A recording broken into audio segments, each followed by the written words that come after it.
In the early 19th century, nestled in the rolling hills of central France, lay the small, peculiar village of Gergovie. It was an idyllic place, its cobbled streets winding past stone cottages adorned with climbing ivy and colorful flowers. Yet Gergovie was known not for its picturesque charm, but for its grand experiment in social living, led by the eccentric philosopher Charles Fourier. Fourier had a vision, a utopian society where people lived harmoniously without the need for money. He called this concept philosopher, a self-sustaining community where all goods and services were shared and people worked according to their passions and abilities. Inspired by this dream, Fourier gathered a group of devoted followers and set up Gergovie as the first philosopher. The village buzzed with excitement as families settled into their new way of life. Each morning, the baker, who loved the craft, rose early to prepare fresh bread, filling the air with the comforting aroma of warm loaves. Farmers tended their fields with enthusiasm, sharing their bountiful harvest with the community. Artisans and craftsmen produced goods, not for profit, but for the joy of creation and the benefit of their neighbors.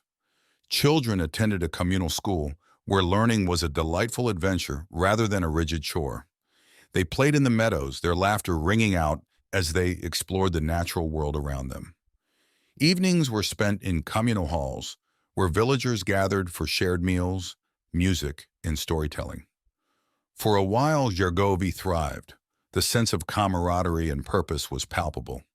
Fourier's vision seemed to be coming to life, demonstrating the potential of a society free from the constraints of money.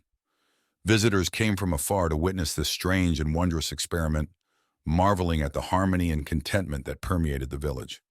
However, as time passed, cracks began to appear in Fourier's utopia.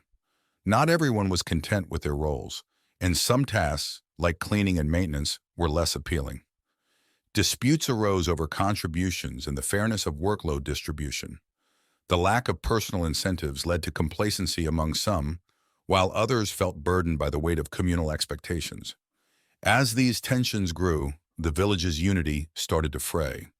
Fourier tried to mediate, emphasizing cooperation and mutual respect, but the challenges proved formidable. The idealism that had initially fueled the experiment began to wane, replaced by a pragmatic recognition of the difficulties in sustaining such a society.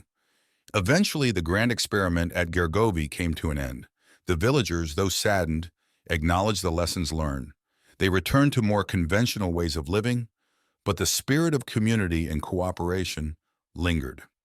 Fourier's dream, though ultimately unrealized, had left an indelible mark on their hearts and minds. Gergovie returned to its quiet, unassuming existence, yet the story of its brief, utopian venture lived on. The village became a symbol of human aspiration and the eternal quest for a better, more harmonious world. Visitors still came, not to witness a functioning utopia, but to hear the tale of the strangest village in France, where for a fleeting moment, an idealistic dream had danced tantalizingly close to reality.